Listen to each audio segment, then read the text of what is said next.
Hey, welcome. So, have you ever opened a giant spreadsheet, looked at thousands of rows of data, and just felt completely lost? You know there are interesting stories hiding in there, but you have no idea where to even start looking. Well, today we're going to talk about how we can teach a computer to do exactly that, to find the hidden patterns and all that chaos, even when we don't have any of the answers ourselves.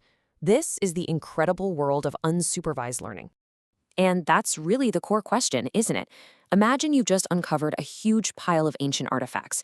You don't know what they are, what they were for, or how they relate to each other. Your only job is to sort them into meaningful groups. How would you do it? Well, that's precisely the challenge we're giving our machine. We're asking it to be a digital archaeologist, to sift through the data and find the hidden stories, all on its own. Now, to really appreciate unsupervised learning, it helps to compare it to its more famous sibling, supervised learning. So think of supervised learning like studying for a test with a teacher. You get a bunch of practice problems, and you also get the answer key. Your goal is to learn the rules so you can get the right answer on new problems.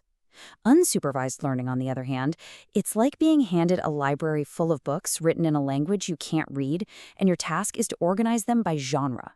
There are no answer keys, no labels, just the raw data. Your job is to find the structure that's already there, to just let the data speak for itself. Okay, so how does a machine even begin to sort that mystery library?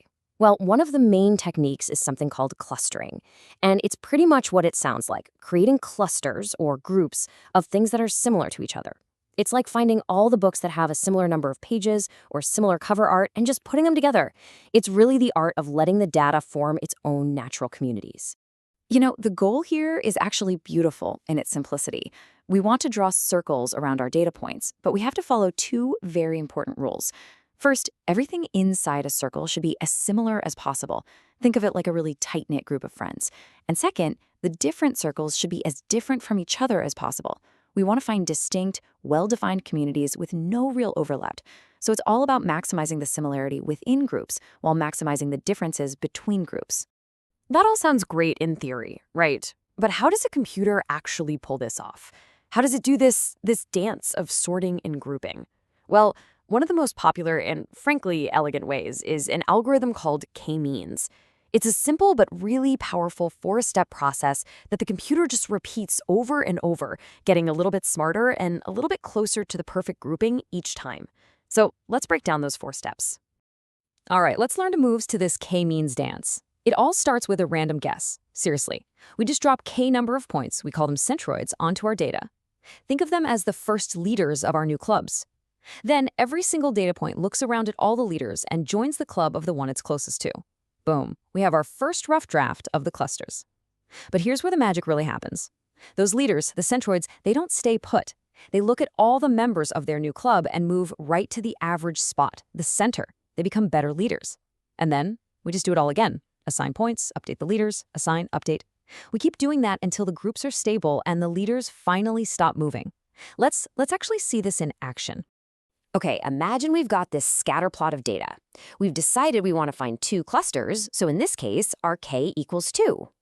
So the k-means algorithm has no idea about our data yet, so it kicks things off with a completely random guess. It just plops down our two centroids, those red and blue stars, somewhere on the plot. It's probably not a great guess, but that's totally fine. It's just a starting point. And now for the first real move in the dance, the assignment step. Every single one of those gray dots measures its distance to the red star and its distance to the blue star, and it simply joins the team of whichever star it's closer to. And just like that, as you can see, this simple rule instantly creates our first two clusters.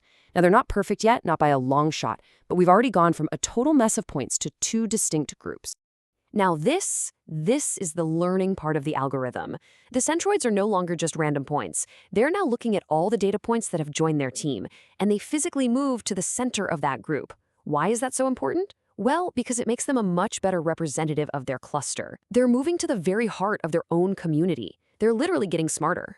And from here on out, it's just a matter of repeating that dance. Rinse and repeat. We reassign all the points to their new, smarter centroids. Then we update the centroids again. We just keep doing this over and over. With each cycle, the clusters get a little bit tighter, a little more refined. And eventually, the centroids will settle into the true centers of the data, and they'll just stop moving. At that point, the music stops, the dance is over, and we've successfully found our hidden patterns. So k-means seems pretty powerful, right? But there's a big elephant in the room here. In our example, we just decided to look for 2 clusters. But what if there were actually 3, or 5, or even 10? How in the world are we supposed to know what the right number of clusters is? How do we find the perfect K? To solve that puzzle, we need a way to score our clusters. We need some metric to tell us how good a certain grouping is. And we can do that with a value called inertia. Just think of inertia as the amount of unhappiness in a cluster. A data point is unhappy if it's really far away from its centroid. So a cluster with low inertia is a very happy one, because all the points are huddled tightly together around their leader. A high inertia cluster is unhappy. The points are all spread out. And our goal, of course, is to create the happiest clusters possible by making the total inertia as low as we can. So how do we find the K that gives us the lowest inertia? Well, you might think, just keep adding more clusters, right? But that's kind of cheating. I mean, if you have 1,000 data points, you could just make 1,000 clusters, and your inertia would be 0. But that's totally useless. We want to find the sweet spot. And we do that with a clever trick called the elbow method. We basically run the k-means algorithm for a whole bunch of different k's, say from 1 to 10. And then we plot the inertia for each one. And what we're looking for is the elbow of the curve. You can see right here that going from 1 cluster to 2, and then from 2 to 3, gives us this huge drop in inertia. But after 3, the curve starts to flatten out. We're getting less and less bang for our buck. That elbow, right there at k equals 3, that's our sweet spot. It's the point where we've probably captured most of the real structure in the data without making things overly complicated. The elbow method is a great tool for sure, but it's not perfect. And sometimes we don't want to commit to just a single number of clusters right away. Sometimes we want to see the whole landscape of possibilities. We want to see how our data groups together at all these different levels. And for that, we have another very cool approach called hierarchical clustering. I want you to think of hierarchical clustering as building a family tree for your data. It starts at the very bottom, where every single data point is its own little family of one. Then the algorithm finds the 2 closest points and merges them, creating a new, slightly bigger family.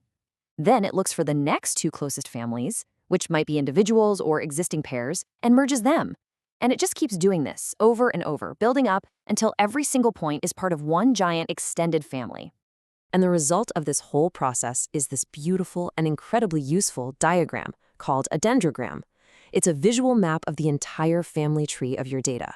The leaves down at the bottom are your individual data points, and the branches show you exactly how they merge together to form bigger and bigger groups. And here's the coolest part. You are not locked into a single number of clusters. You can decide to cut the tree at any height you want. If you slice it way up high, you get just a few big general groups. If you slice it way down low, you get lots of smaller, more specific groups. It gives you a complete top-to-bottom view of all the structure hidden in your data. So which one should you use? K-means or hierarchical? Well, it really depends on your goal. If you have a massive data set and you already have a pretty good idea of how many clusters you're looking for, K-means is your best friend. It is fast, it's efficient, and it gets the job done. But if you're just exploring a new data set and you really want to understand the deep, nested relationships within it, then hierarchical clustering is the way to go. It's definitely slower, but that amazing dendrogram it produces is often well worth the extra processing time. Okay, so we've covered a lot of theory, but let's get to the really fun part. Where is the stuff actually used? And the answer is, well, it's pretty much everywhere. From the ads you see online to how photos get stored on your phone, unsupervised learning is quietly working behind the scenes, making sense of a chaotic world of data. Let's look at a couple of real-world examples. Let's start with a classic one, customer segmentation. Imagine you're a bank and you have millions of customers. You have all this data on them, their age, income, their spending habits, but you don't actually know who they are. You don't have these nice little labels like frugal student or high-rolling investor. So you can feed all that raw data into a clustering algorithm, and it will automatically find the natural groupings within your customer base. It might discover a cluster of young, tech-savvy customers who make tons of small online purchases. It might find another cluster of older, more conservative customers who make a few large investments. The algorithm, of course, has no idea what to call these groups. It just finds them. It's then up to the marketing team to look at those clusters, give them names, and then target them with the right products. Okay, that one makes a lot of sense. But how about something a little more unexpected? How about image compression? I mean, how can the exact same technique that we use to find customer groups also be used to shrink the file size of a photograph? Well, it all comes down to a simple fact. Most digital photos have way more colors than they actually need. A single photograph can contain millions of slightly different shades of blue, for example. So what if we treat every single one of those unique colors as a data point? We can then run a clustering algorithm, like k-means, on all those colors and ask it to find, say, the 16 most representative colors in the entire picture. These 16 colors become our new compressed color palette. And then we just go back through the image and replace every single pixel's original color with the closest color from our new 16-color palette. The result? A much, much smaller file size, but an image that, to our eyes, still looks fantastic. It's a brilliant and really effective use of clustering. All right, so what are the big takeaways from our deep dive today? First, and most importantly, unsupervised learning lets us find hidden patterns in data without needing any answers to start with. Second, we learned about k-means, which is a super fast and efficient way to group that data into a specific number of k clusters. Third, we've got the elbow method in our toolbox, a great way to help us find the best k for the job. And finally, we explored hierarchical clustering, which gives us that flexible, full family tree view of how our data is structured. And really, that's just scratching the surface. Scientists are using these exact same techniques to find new types of cancer cells, to discover new species of animals in ecological data, and even to map the large-scale structure of the entire universe. This ability to find patterns without any preconceived ideas is one of the most powerful tools we have for making sense of the world. And it leaves us with this huge, tantalizing question. With the absolute tsunami of data being created every single day, what other profound, world-changing patterns are just sitting there waiting to be discovered?